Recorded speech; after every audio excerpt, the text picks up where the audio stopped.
Johnny, come on, you grew up in the country. Everybody went to the beer joints, and if there was a band playing, everybody really went. You know, I remember back in the 70s working cases similar to this. Some young woman goes out to have a good time, ends up dead on the side of the road somewhere. No girl wants to think about going out to a bar to have a few beers and dance And end up dead. Yep. When I read the case about Cindy Smith, it really struck a chord with me because I was once a young girl just going out and having fun. And I tell my girls all the time, one bad night, one bad decision, and that can change your whole life. And what happened to Cindy Smith that night wasn't her fault, but it's every girl's worst nightmare. Cindy was only 31. She had 2 little boys. She was a good mom. Everybody in town knew her and liked her. She seemed like she's kind of struggling financially, being independent. She just separated from her second husband. At the time of her murder, Cindy was going through a divorce, raising her 2 young children on her own. She was working as a nurse's aide at a retirement home to support them. Cindy had one of those warm, fun-loving personalities that everybody was drawn to. Cindy goes out to the local place, Checkers, with all of her girlfriends. She had a babysitter lined up, and as soon as she doesn't show up to get her kids, they're sounding the alarm.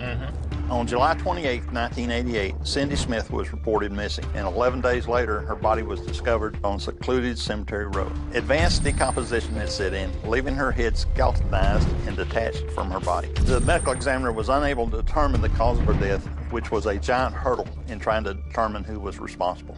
You know, you always start with the victim. Who does she know, and why is she here? The bad thing about here is that they're also at a bar, so your witnesses are all gonna have been drinking, and so what does that do to their memories on a 31-year-old case? Yeah. When you're investigating cold cases, the passage of time can be your best friend because people might be more willing to talk than they were in the past, but it could also be your worst enemy.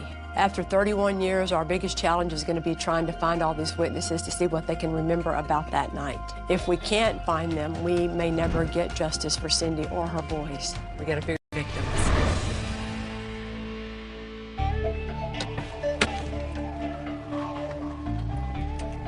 Hi. Hi. I'm Kelly. Melissa. Nice to meet you. Chris. Nice to meet you.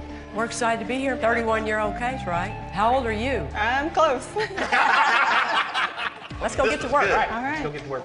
The Cindy Smith case is my first official investigation of a murder case. I was recently promoted to the detectives, and I'm very focused on trying to make an arrest for the murder of Cindy Smith. You set this all up for us, Mo? Oh, yes. I've been told that females belong in the kitchen, not in law enforcement, but seeing people like Kelly kind of inspire me that I can do this. Okay, so let's start out with Miss Cindy.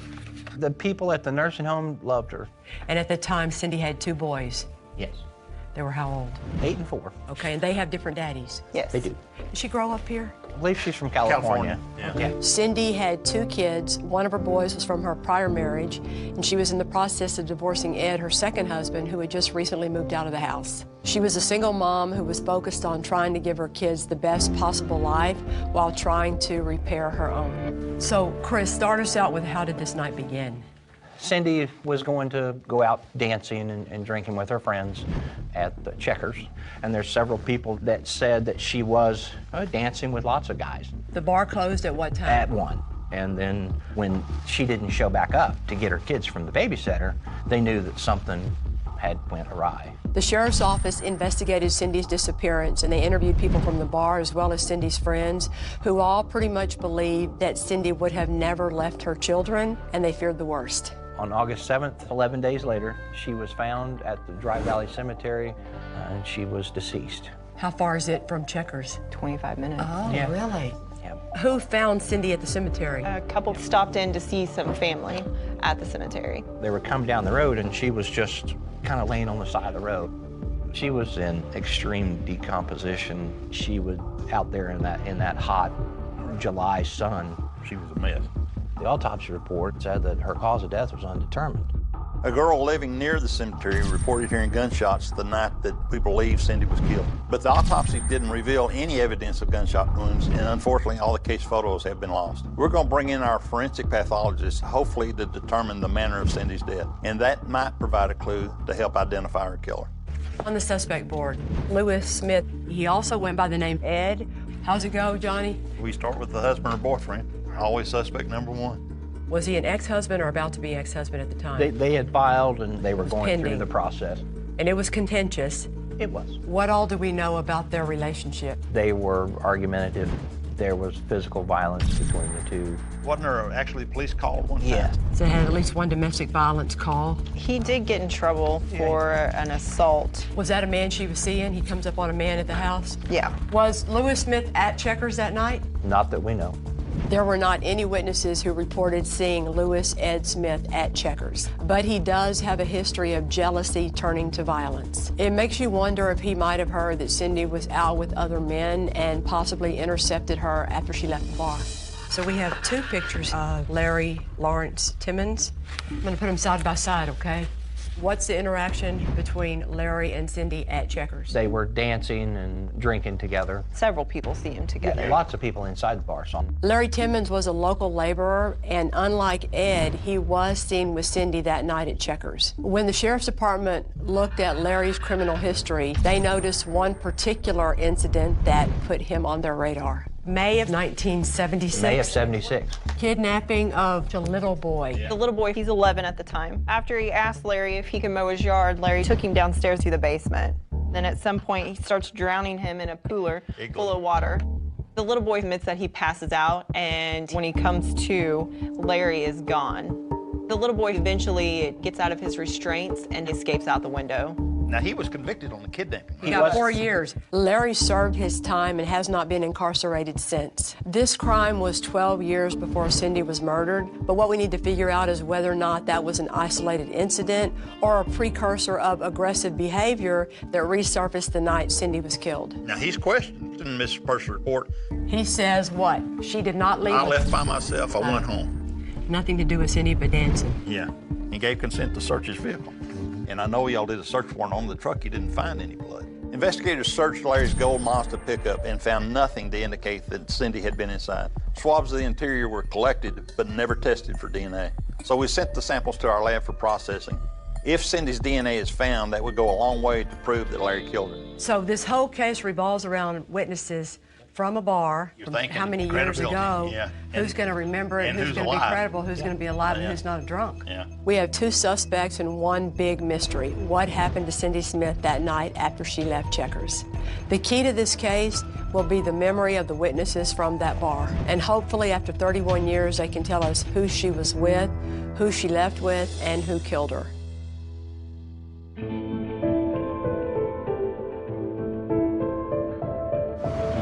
When Cindy died, who raised her boys? The youngest one was raised by his grandmother.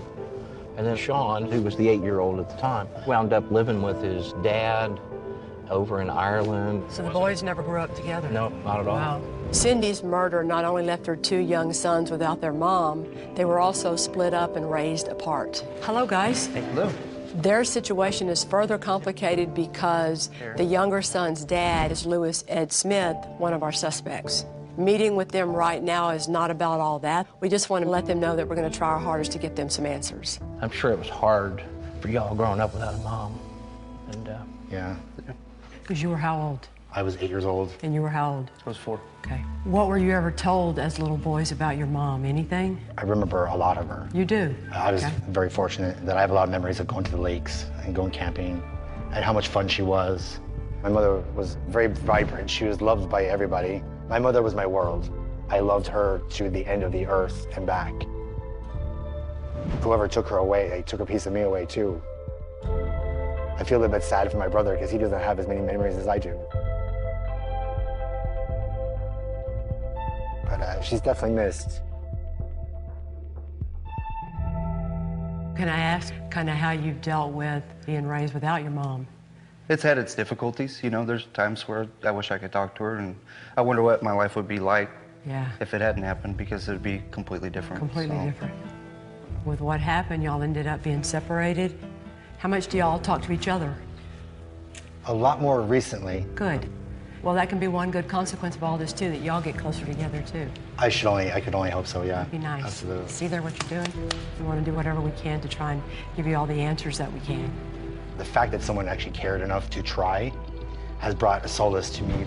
I'll be able to put this to rest one way or another.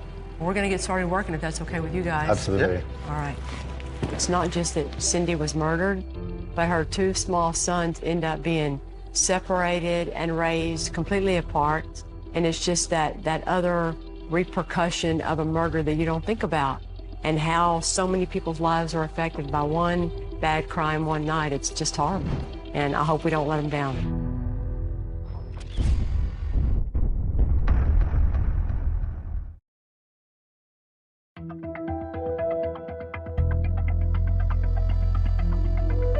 Dr. Paneri is supposed to be on the way here now. Hopefully she can give us some newer insight today. I'm gonna go get her. When Cindy Smith's body was discovered in August of 1988, it was in an advanced stage of decomposition. Most of the flesh on her head had disintegrated, causing it to become detached from her body. Because of this, the medical examiner was unable to determine her cause of death. This is Dr. Paneri. This is Johnny Bonds. Hi. Nice meeting you. Nice to meet you.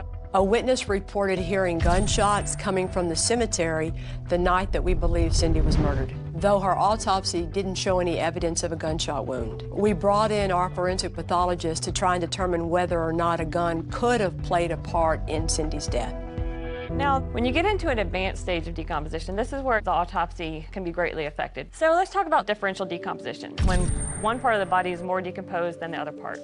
Cynthia Smith, she did have differential decomposition. Her head was basically skeletonized, and the rest of her was intact. Whenever there's differential decomposition like that, my first thought is there some sort of trauma? According to the report, there is a defect on the right parietal skull. Right here towards the center would have been an impact site. It's not described as a defect, meaning the bone would be missing, so it would be more consistent with blunt trauma. Like a pistol whip. Yeah, the butt of a gun certainly could do that injury. As a bone fracture heals, the cells of the bone rebuild, causing the edges of the fracture to become smooth. But Cindy's head wound showed no smoothing, suggesting it occurred the night she was killed. If a gun was involved, it's possible she was struck by it. But the question remains, was a gun even used? We had a witness that says she heard 2 or 3 gunshots and a woman screaming. Of course, there's no bullet wounds to the head. And we're trying to theorize if it was actually shot. It could be a possibility. You know, Okay. if you get a shot that goes through someone's trachea or your breathing tube, the windpipe, that can result in someone's death. That skin was gone. Correct. So we wouldn't have bullet holes that's- through the skin because it's gone.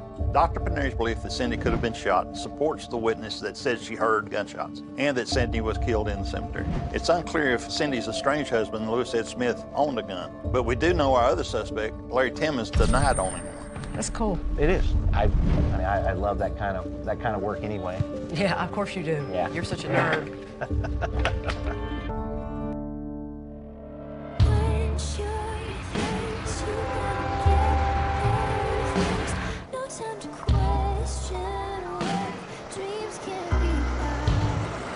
Is Checkers still in existence, Barry? No, it's not. It's the power center now where you get your chainsaws fixed, your lawnmowers. We believe that Cindy left the bar around 1 in the morning, but rather than go home, she went in the opposite direction about 16 miles to Dry Valley Cemetery. We don't know who she left with or if she left with them voluntarily or against her will. But based on those gunshots that were heard coming from the cemetery, we believe that when she got out there, she was alive. This is definitely a secluded area. Very. Yeah. If Larry drove Cindy here, it was possibly to have sex. If Ed drove her here, it may have been to kill her. Either way, it seems like there was some sort of altercation that happened which led to Cindy being shot. So we're going up this way? Yeah. Stand where you think she was, Mo. I'd say about right in here. This looks about right. Her body was just laying here when her head did Right. come dislodged from the body. It would have just rolled out here and it in was between her legs. Okay. Mhm. Look how steep Yeah. it is. Yeah. Mhm.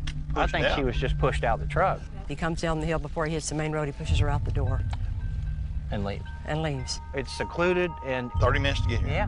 Being here at the cemetery, there's no doubt in my mind that the killer knew this location. It's too far out of the way and too desolate for it to be chosen by accident. Unfortunately, both our suspects are from that area. Larry is familiar with this location, and he even admitted in the interviews that he had been here in the past. And he said he came here to eat lunch and smoke marijuana sometimes. Yeah. There was a lot of people that live here locally talking about a Mazda smaller size truck matching the same color going down the road in the time frame after she had been murdered. Huh.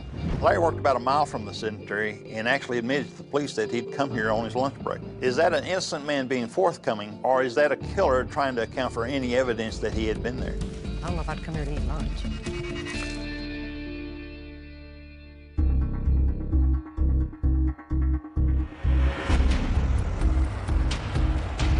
dead skunk. It was a dead skunk. Heard you fart again. Oh, that was a dead skunk. I've never been that good. Yeah. While Larry may have been more familiar with the cemetery, it could have been either of our suspects that drove Cindy there. So we're going to focus on the last place Cindy was seen alive and talk to witnesses from Checkers Bar. I'm Lieutenant Barry, Sheriff's Department. Can we talk for just a minute? If we can find out who Cindy encountered and who she left with, that would help determine who killed her. Have a seat right here. This is Johnny. He don't bite, I promise. Hop in here, because we're going to record it, okay? Yeah, The problem is it's been over 30 years, and seeing if they remember that night could be a huge challenge. I understand you were Cindy's friend. Well, I worked with her. We weren't really friends as far as going to each other's house or anything. Do you remember anything about that when she was found or anything? No, I just remember hearing about it. You remember Checkers? I really don't. There was a suspect then, a guy named Larry Timmons. Did you know who he was, or did you ever meet him? No. Okay, this guy named Larry Timmons is the suspect. Did you know him? Was he redheaded? You know, he had a little beard, Yeah. and they were getting divorced. Did you know anything about that? Her husband? She lived. No. Okay. It breaks my heart with kids. Though. Okay. How horrible. It's been so long Yeah. that I don't remember. To these witnesses, it was just another night at Checkers. They had no idea it was going to be Cindy's last night alive. Unfortunately, that leaves us right now with a whole lot of nothing. But we have more bar customers to try and track down, and we need to find them if we're going to get justice for Cindy.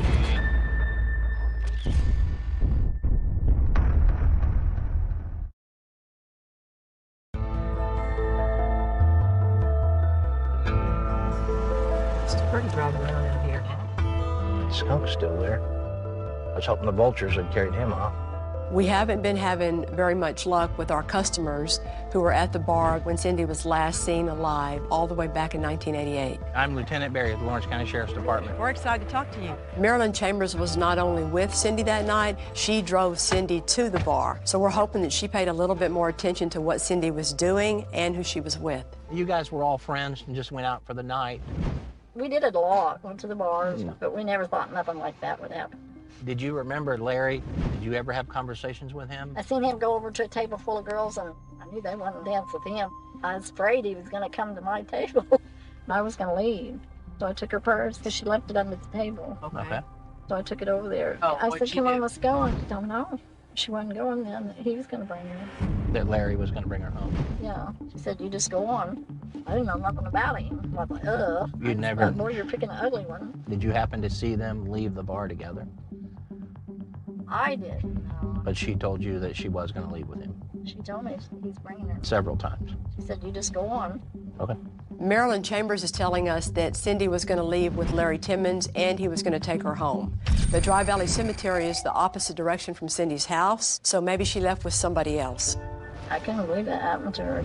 I quit drinking because every time I drink, I think, you know, where's Cindy? Yeah.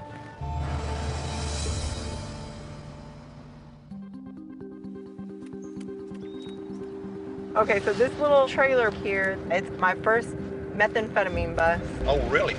We don't believe that Cindy knew Larry Timmons before meeting him at Checkers. But according to the report, when police questioned Cindy's estranged husband, Lewis Ed Smith, he told them that he'd learned from Cindy's friend Janice that Larry and Cindy had had a prior violent interaction. Hi, are you Janice?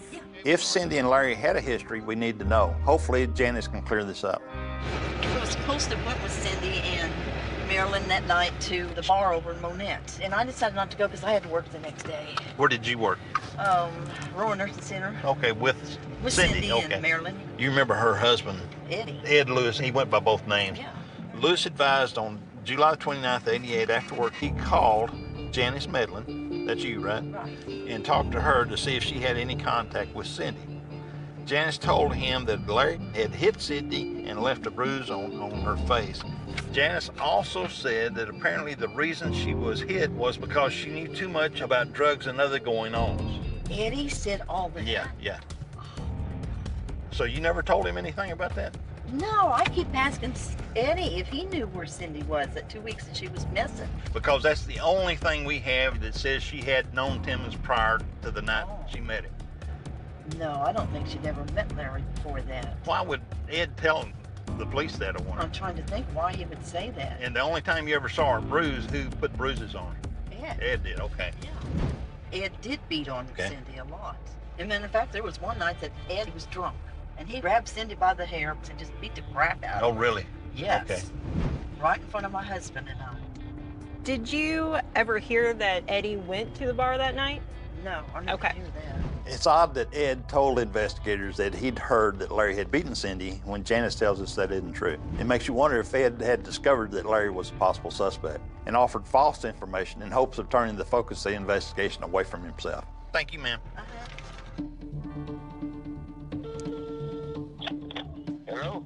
Hey, Gary, this is Sergeant Phillips with the Lawrence County Sheriff's Office. Cindy's first husband, Gary Goodspeed, was at one time good friends with our suspect, Lewis Ed Smith. We want to see if he can tell us about any issues going on between Cindy and Ed. She was my high school sweetheart. We were good friends even after the breakup. She had an affair with Ed Smith. You and Smith were in the Army together. Is that how they met? Yeah, he was a good friend that me, but that's another story. Did you ever suspect Ed? I had my wonders, man. I really did. Now, I talked to my wife 1 week before she went missing. She was talking about coming back to California. Okay. She was fed up in Missouri at that time. We know that Cindy was divorcing Ed, but now we're hearing that she wanted to leave town altogether. Was she driven by a desire to get a fresh start, or was it a fear of Ed? I would really love to see justice for her to, because it's just not right.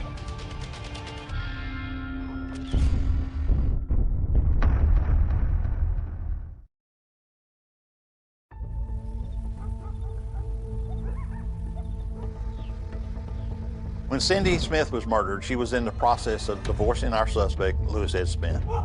I'm Lieutenant Barry, Sheriff's Department. Can we come out here and have a seat? Johnny Bonds.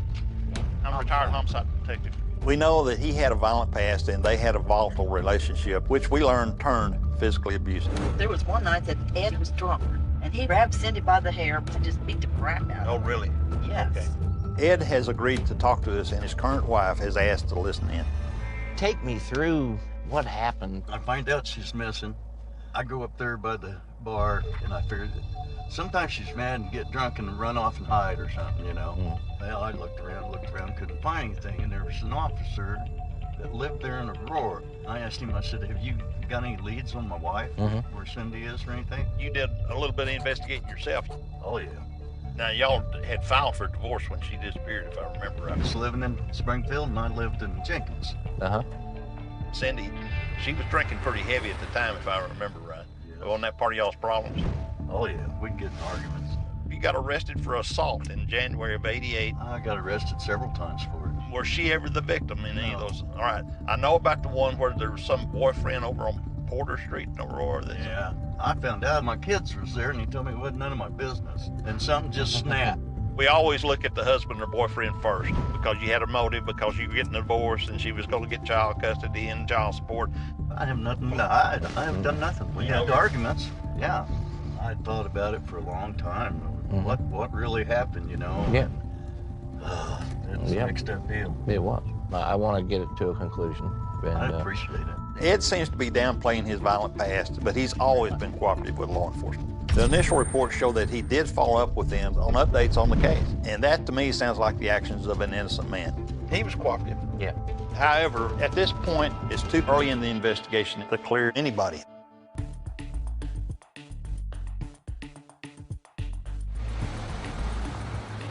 It's time we shift our focus back to our other suspect, Larry Timmons. She's going to be on the left. We've discussed his 1976 arrest for kidnapping a young boy, but after reviewing his criminal history, there are a couple of incidences with female victims, and we're curious if they suggest a pattern of behavior with women. Hi, I'm Lieutenant Barry, Sheriff's Department. We're going to start with his 1976 arrest for attacking and robbing a college student. So back then you were 20 years old. Yeah, that's about right. Well, there was 3 of us that lived downstairs. I was the only one home because the other girls were working. He came to the door and he said, "Is Barbara there?" I said, "Let me check and see if her car's here." By the time I came back to the door, he was already in the house. He grabbed me and started hitting me. Hitting you how? In the face. Like with this? Yeah, I don't know how I got away from him, but somehow I got in the bathroom. Well, then he started trying to break the door down. Okay.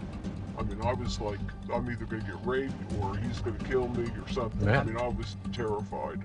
This says, after a while, she could hear no noise, so Yeah. she ran out screaming. Yeah. He kind of changed my life. I mean, I was afraid of men. I was looking over my shoulder all the time. It just changed my life.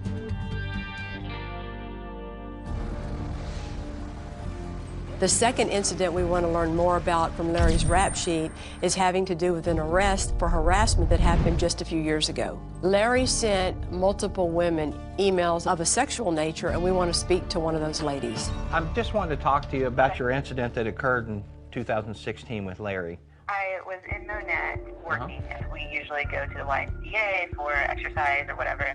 If you're not a member, they make you fill out a membership form, and Larry was working. We just filled out the paperwork. He needed copies of our driver's licenses, and that was all normal. Then the next day, I had gotten an email to my personal email from Larry. I think he said something like, wanted to see if you wanted to meet up for anal sex or Okay. something. All right. I assume when all of this started, this really upset you. Especially the fact that he had copies of our driver's licenses with our addresses.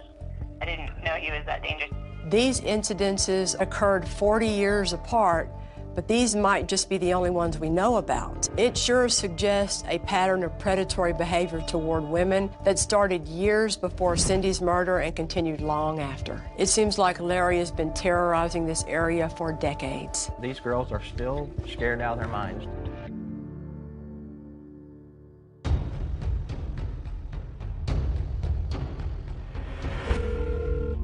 Hello. Yeah, is this Gail? Yes. At the time of Cindy's murder, Larry was married to a lady named Deborah. Unfortunately, Deborah passed away in 1994, so we can't talk to her. But Deborah's sister, Gail, also knew Larry, so we're hoping that she can give us a little insight into his temperament. Could you give me a background on Debbie and Larry's marriage? There were so many fights. They got into an argument, and he tried to strangle her, and she had to go to the doctor. Her neck was all messed up. She was scared of him. She thought that he killed a girl, and they found her body in Dry Valley Cemetery. According to Gail, Larry's wife at the time believed that he murdered Cindy. Hopefully, Deborah shared more than just her suspicions with her sister. Debbie said he came home one night, and he immediately stripped down, and he washed his clothes.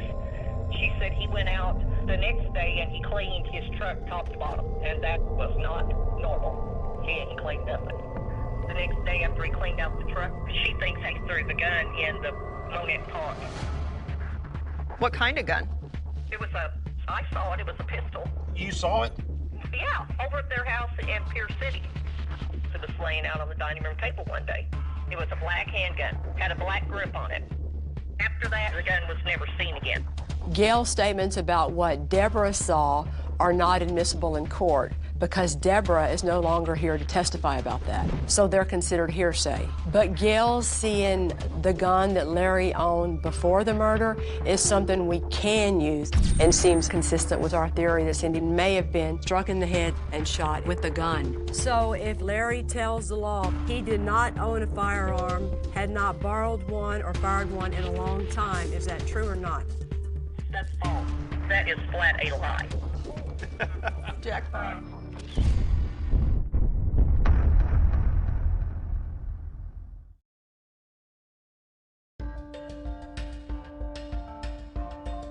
We're calling Sorensen now to see what your results are on what. Hopefully, we're going to be able to show Cindy was there in the truck with Larry. Okay. When questioned by the Sheriff's Department, Larry Timmons claimed he did not leave Checkers Bar with Cindy Smith the night she was murdered. Since there's no evidence that Larry and Cindy knew each other prior to this night, if Cindy's DNA does show up in his gold pickup truck, that could be the key to proving he killed her. We sent swabs of the truck's interior off to be tested, and now it's time to get the results. So after receiving the swabs from the front passenger seats, it was found that some of the samples had no DNA, and the other ones had an insufficient level of DNA to likely obtain a DNA profile. All right. Well, thank you. Unfortunately, the tests were not able to give us a DNA profile, but that's not terribly surprising considering the case is 31 years old, and now we have found out that Larry washed his truck.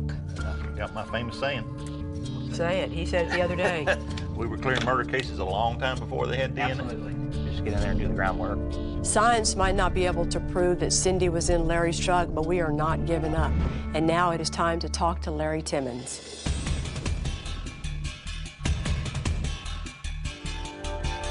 I think that old Larry's going to talk to us if we can get him away from his wife. Yeah.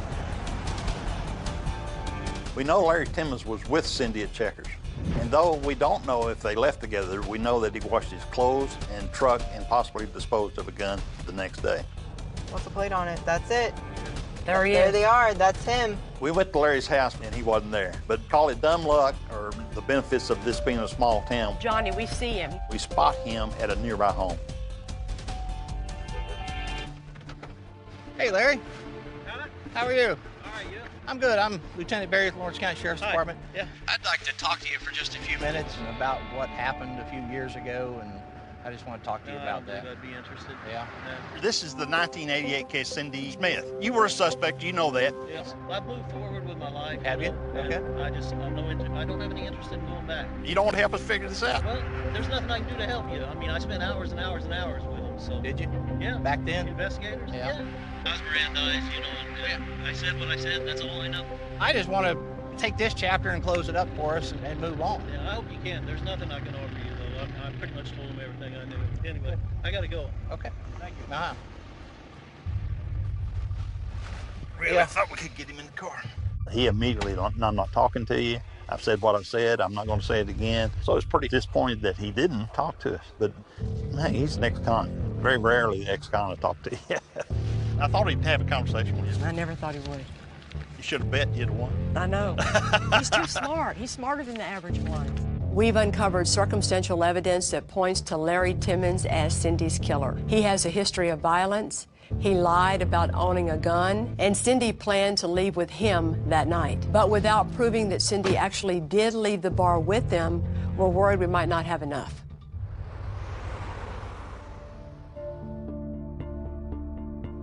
I still don't know how Richard got a hold of me because I don't remember being able to leave him a message. But we will try him again. With 31 years passing since Cindy's murder, we knew it'd be difficult to find all the witnesses from Checkers. Is this Richard? Yeah. This is Sergeant Phillips with the Lawrence County Sheriff's Office. Fortunately, we were able to track down one more witness that was at the bar that night. Hopefully, Richard Gideon has a great memory. That night, do you remember going to the bar? Yes, I do. I was sitting by myself. He came over and sat down. We probably were at the table for a few minutes.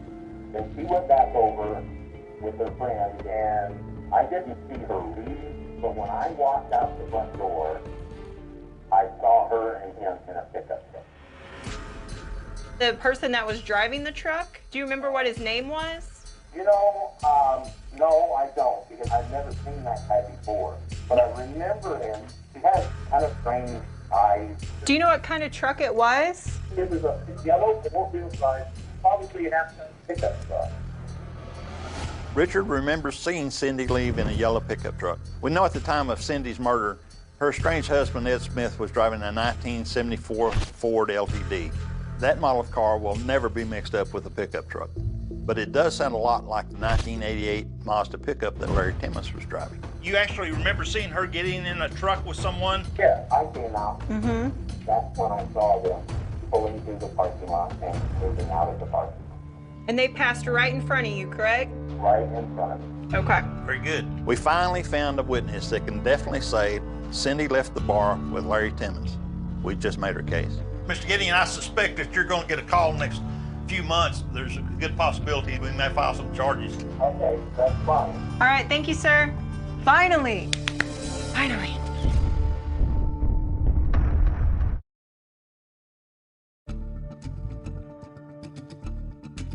We talked to all the witnesses, we've examined all the evidence, we have made contact with our suspects. Now it's time to make a decision on the possible involvement of Lewis Ed Smith or Larry Timmons into the murder of Cindy Smith. How do you feel about Lewis Smith up on the board here?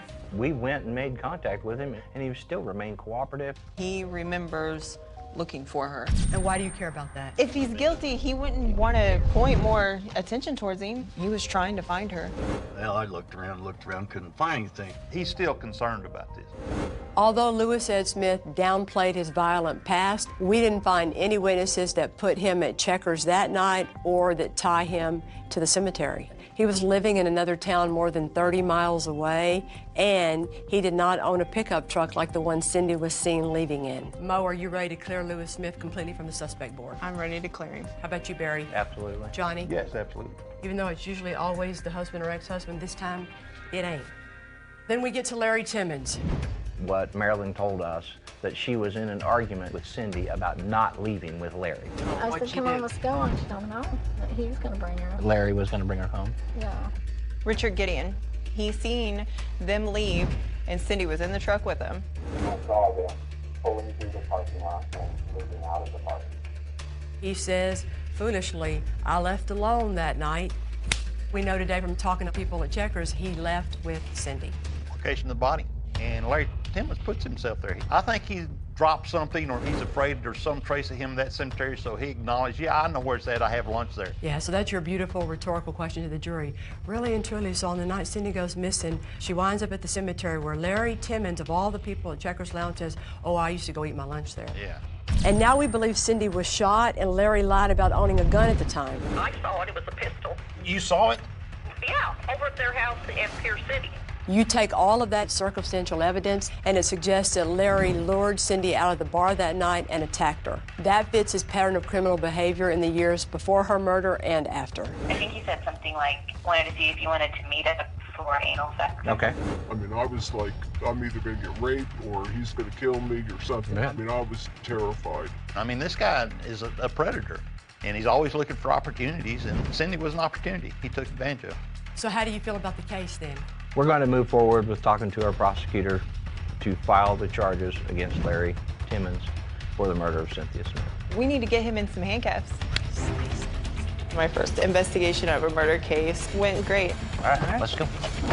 I was able to learn a lot of techniques from Kelly and Johnny, and hopefully I'll have an indictment in my hand and a pair of handcuffs in the other.